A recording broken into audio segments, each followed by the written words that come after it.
চলে এলাম একটা আবার মন ভালো করা ভিডিও নিয়ে। জেনারেলি আমি খুব একটা ভয়েস রেকর্ড করি না, নিজের ভয়েস দিই না, মিউজিক টিউজিক দিয়েই ভিডিওগুলো সেট করি। কিন্তু এই শীতের সকালে আজকে ছাদে এসে যেন মনটা ভালো হয়ে যায় খুব।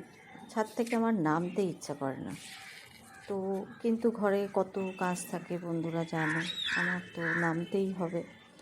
তবুও বেশ অনেকক্ষণ পাখির ডাক, আরও আমার ছাদে আমি আগে একটা ভিডিও পোস্ট করেছি, অনেক পাখি আছে, তো সেই পাখিগুলোর কিচিরমিচির, আরও বেশ কিছু ঘুঘু পাখি তো এখন এক্সটিংক্ট হয়ে যাচ্ছে, কিন্তু আমার ছাদে ওই পাখিদের দানার দেওয়া হয় যেহেতু, তার জন্যে, খাওয়ারের জন্যে ঘুঘু পাখি পায়রা ছাদের মধ্যে আসে। দাঁড়িয়ে দাঁড়িয়ে আর যেন নিচে নামতে ইচ্ছা করে না।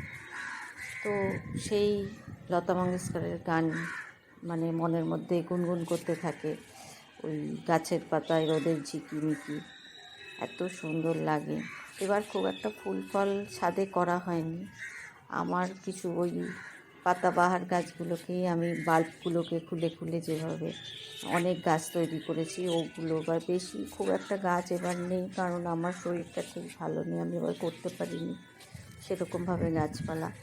তো যাই হোক, একটু কিছু না থাকলেও ভালো লাগে না। কটা পিটুনিয়া লাগিয়েছি, দেখি কবে হয়। দেখো বন্ধুরা, কি সুন্দর ছাদের মধ্যে আমি কলমি শাক, খুব মজাদার জিনিস, জলের মধ্যে জাস্ট শাক এসেছিলো বাজার থেকে, সেই কলমি শাকের ডাঁটাগুলোকে জলের মধ্যে চুবিয়ে রেখে দিয়েছিলাম। ও বাপরে, কত কলমি শাক! আমি 2-3 জায়গায় আমার কলমি শাক একদিনের মোটামুটি আমাদের 3 জনের শাক হয়ে গেছে আর কি। এরকম কিছুদিন রাখলেই আবার বড় বড়, আর কি সুন্দর কলমি শাকের সাদা সাদা ফুল বেরিয়েছে, কলকে ফুলের মতো, আমি কোনো দিন আগে দেখিনি। এরপরে আবার নিয়ে তোমাদের কোনো দিন দেখাবো ফুলটাকে, ফুল ছবি তুলে। আর আশেপাশের বাড়িগুলো তো সবাই ফুল গাছ করে।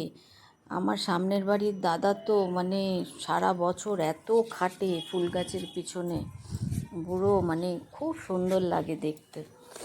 যাই হোক, এই আমিও কয়েকটা ফুল গাছ লাগিয়েছি, এগুলো যখন আবার একটু বড় হবে, ফুল দেবে, তোমাদের সঙ্গে শেয়ার করব।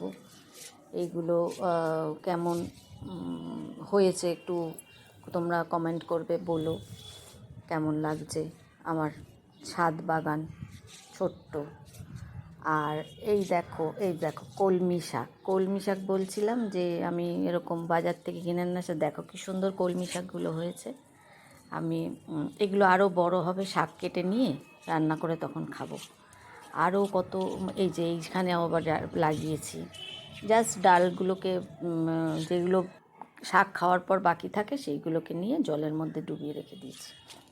এই যে কতগুলো গোলাপ, ছোট ছোট চাইনিজ গোলাপের বীজ পুঁতেছিলাম, কিছু চারা বেরিয়েছে, জানি না কবে হবে।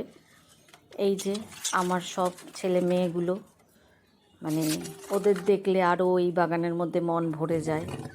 কি করছে দেখো, কোথায় গিয়ে লুকোচ্ছে, লোক দেখলেই, ওই যে কথা শুনলে, কাউকে দেখলেই ব্যাস এখানে ওখানে ঢুকে গুজে লুকোতে শুরু করে দিল।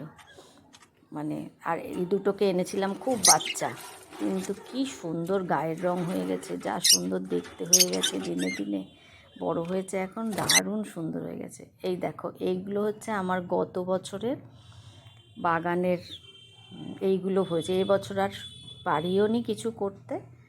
তো যাই হোক, বাই বাই বন্ধুরা, আজকের মতন শেষ করলাম।